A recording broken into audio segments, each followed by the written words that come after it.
ঘড়ির কাঁটা এখন ভোর 6টা। তো উঠেছি কিছুক্ষণ আগে, ব্লগটা শুরুও করেছিলাম, কিন্তু ফোনে একদম চার্জ ছিল না জানো তো, সেই কারণে আর কন্টিনিউ করতে পারলাম না। আর ভোরবেলায় ঘুম থেকে না উঠলে এরকম মনোরম পরিবেশ একদমই চোখে পড়ে না, তাই না? শুভ সকাল বন্ধুরা। এখন ঘড়িতে বাজে সকাল 10:30। অনেকক্ষণ বাদে এলাম, আর ঘড়িতে কি একটা পোকা ঢুকেছে। আমি একটু নাড়া দিয়ে দেখলাম যে পোকাটা জ্যান্ত আছে নাকি মারা গেছে। তো দেখলাম পোকাটা মরে গেছে। তো কোন দিক দিয়ে যে ঢুকলো আমি সেটাই খুঁজে পেলাম না।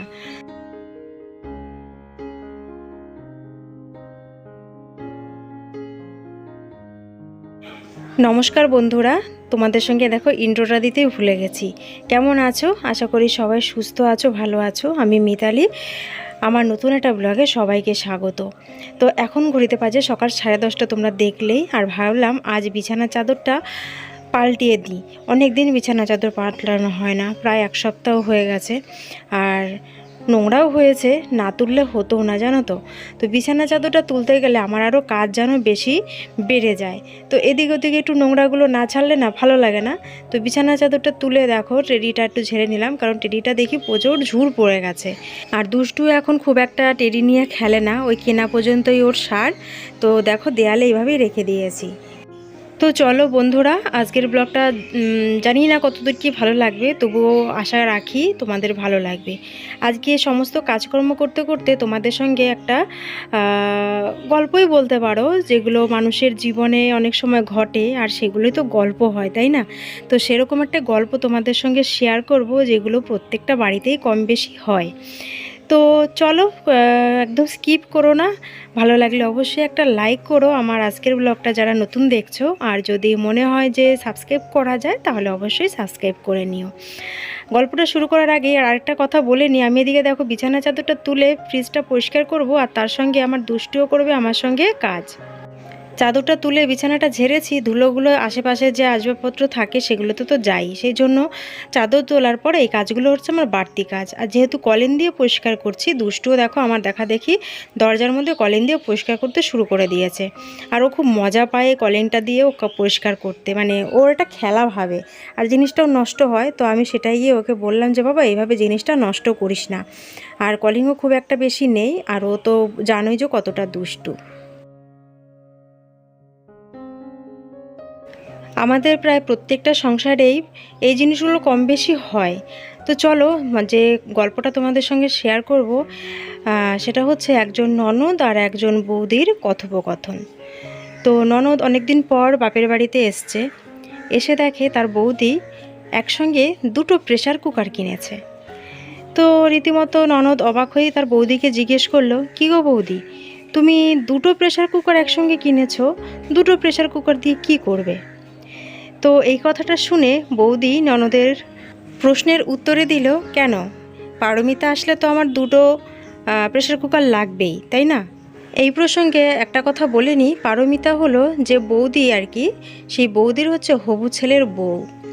তো ননদ কথাটা শোনার পর বলল, বাবা, ছেলের এখনও বিয়ে দিলে না, অথচ বউয়ের জন্য আলাদা করে জিনিস কিনে রাখছো। বউকে কি আলাদা করে দেবে, মানে ছেলে বউকে কি আলাদা করে দেবে? তখন বৌদি বলল, হতেই পারে, আলাদা হতেই পারি, এতে অস্বাভাবিকের তো কিছু নেই। প্রত্যেকটা সংসারেই সবাই নিজের নিজের মতন করে সংসার করবে।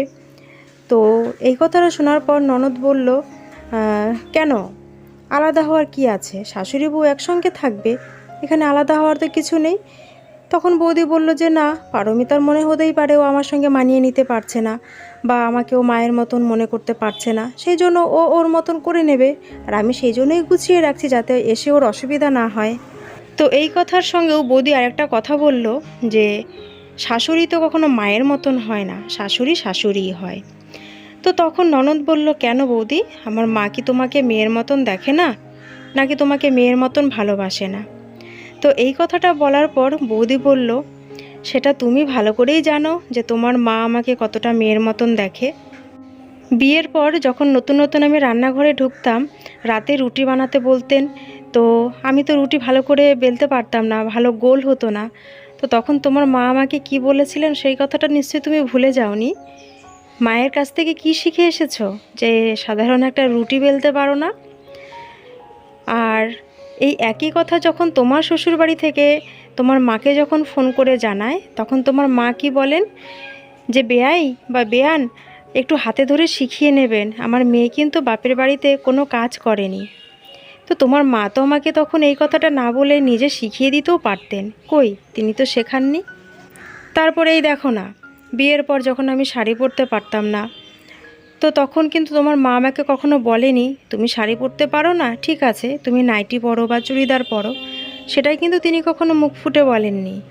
আর আমি যখন সেগুলো পরার কথা তোমার মাকে বলতাম, তখন তোমার মা কি বলতেন, পাড়ায় আমাদের একটা মান সম্মান আছে, আমাদের বাড়ির বউরা কখনো এসব পোশাক পরে না। আর অথচ দেখো বিয়ের পর তুমি কি সুন্দর চুড়িদার পরে আসো, বাড়িতে এসে নাইটি পরো বা শ্বশুর বাড়িতে নাইটি পরো, আর তোমার মা কি সুন্দর বলে, মনা তোকে এই চুড়িদারটাই খুব মানিয়েছে রে। তাহলে এবার তুমিই বলো, তোমার মা কি আমাকে কখনো মেয়ের মতন দেখতে পেয়েছে নাকি দেখেছে? সেই জন্যই আমি আগে থেকেই পারমিতার জন্য সমস্ত কিছু গুছিয়ে রাখছি, যাতে পারমিতা এসে কখনো বলতে না পারে শাশুড়ি মায়ের মতন হয় না। ওর সংসার ও নিজে যেভাবে ভালো মনে করবে সেভাবে ও গুছিয়ে করবে, আমি আজ আছি কাল নেই। তো কেমন লাগলো বন্ধুরা এই কথোপকথন, মানে ননদ আর বৌদির এই কথোপকথনটা শুনে? সত্যিই কি শাশুড়ি মায়ের মতন হয়? তো তোমরা তোমাদের অভিজ্ঞতা থেকে অবশ্যই কমেন্ট করে জানিও।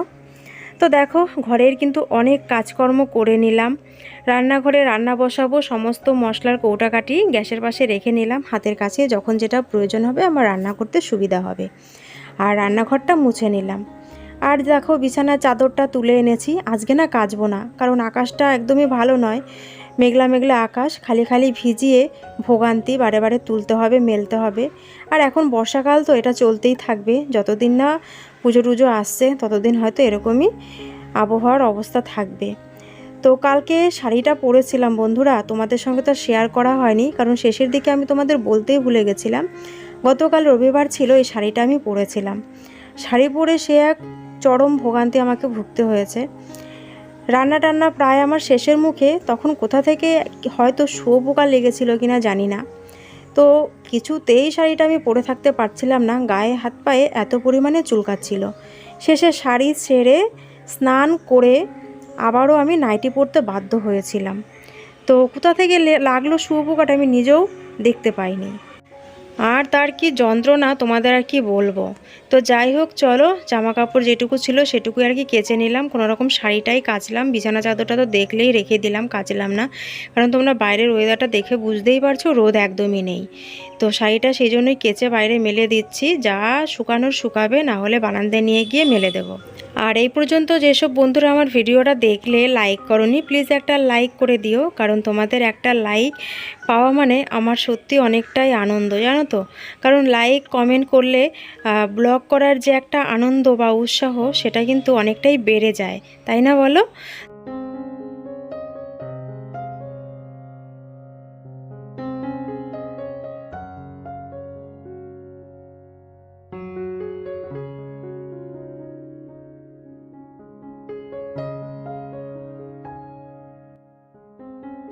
জামা কাপড় মেলে গেলাম একটু দোকানে, ঘরে মুড়ি ছিল না, আর তোমরা অনেকেই জানো যে সকালে আমার ভারী কিছু একদমই খেতে ইচ্ছা করে না, তো মুড়ি ছিল না দেখে দোকান থেকে এক প্যাকেট মুড়ি নিয়ে আসলাম। তো মুড়িটা দেখো ঢেলে নিচ্ছি, আর মুড়ির মধ্যে এত পরিমাণে গুঁড়ো থাকে, মানে মুড়িরই গুঁড়ো আর কি, তো সেটা না চেলে রাখলে না মুড়ির কৌটার নিচে একদমই মানে জমে থাকে, আর সেইগুলো পরে আবার সেই পরিষ্কার করেই খেতে হয়। তো সেই জন্যই ভাবছি যে মুড়িটা ঢালার আগে একবারে একটু চেলে রাখি, আর চেলে রাখলে মুড়িটা বেশ ভালোও থাকে, আর খাওয়ার সময় অতটা অসুবিধা হয় না।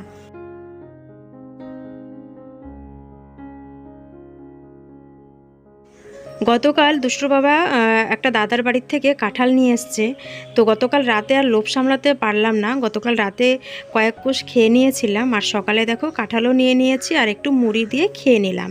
তারপরে চলে এলাম রান্না বসাতে, এদিকে ভাতের জলটা নিয়ে নিলাম, আর ট্যাপের জলটা দিয়ে ভাত করি, যে কারণে ভাতটা কিন্তু খুব সুন্দর হয়, ঝরঝরে হয়, আর দেখতেও কিন্তু পুরো ধপধপে সাদা হয়।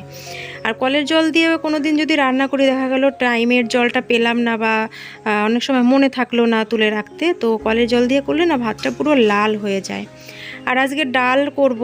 ডাল তো রোজই করছি, কারণ বাড়িতে বেশিরভাগই সবাই ডাল ভক্ত হনুমান, শুধু আমি বাদে।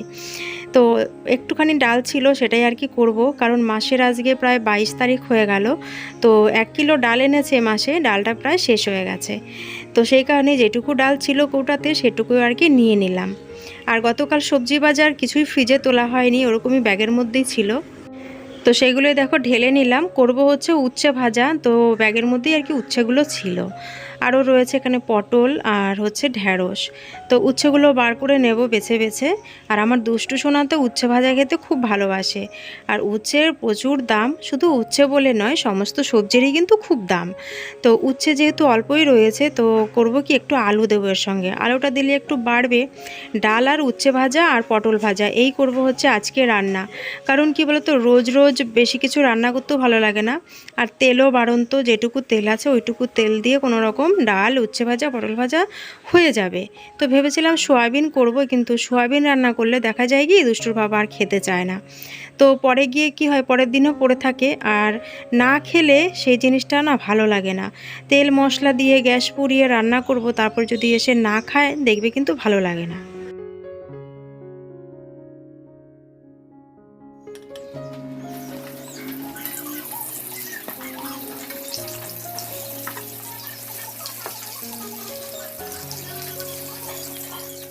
তো দেখো পটল ভাজাগুলো কিন্তু দেখতে খুব সুন্দর হয়েছে।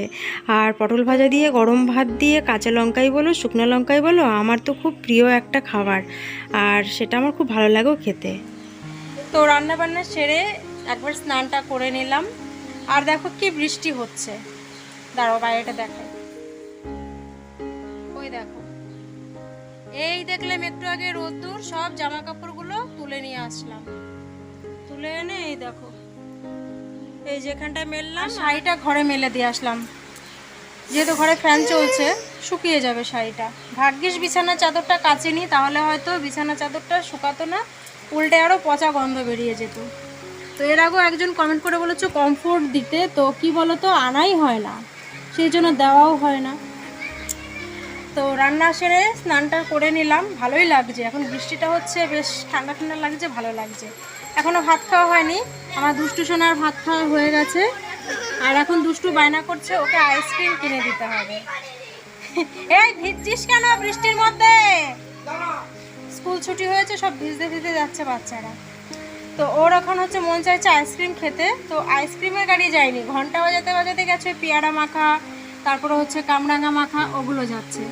তো আমি বললাম ঠিক আছে, আইসক্রিম আসুক, কিনে দেবো। তার মধ্যে এই চোখের মধ্যে হচ্ছে একটা ফোড়া, নিচের এই জায়গাটার মধ্যে, যেটা হয় না চোখের পাতার মধ্যে, সেইটা হচ্ছে, তার একটা ব্যথা।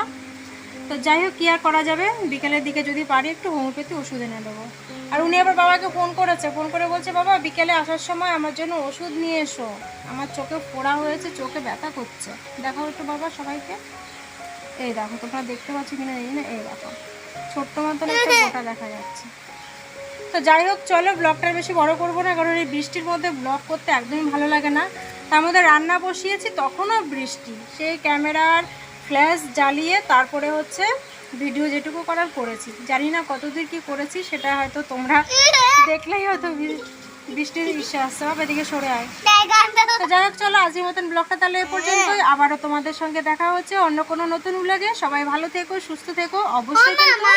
হ্যাঁ, ওই যে উঠানে জল থাকে না, জলের মধ্যে সাঁতার কাটবে, জলের মধ্যে মাছও থাকবে সঙ্গে। ঠিক আছে, সবাইকে টাটা বলে দাও। টাটা। আর সবাই সাবধানে থাকবে বলে দাও। বলো, সবাই সাবধানে থাকবে, কারণ এখন প্রত্যেক ঘরে ঘরে জ্বর হচ্ছে, সর্দি কাশি হচ্ছে, আর এটা খুবই খারাপ, তাই না? কারণ শরীর খারাপ হলে পরে কোনো কিছুই ভালো লাগে না। তো চলো তাহলে আজকের মতন তাহলে টাটা। সবাই ভালো থেকো, আবারও বলছি সুস্থ থেকো।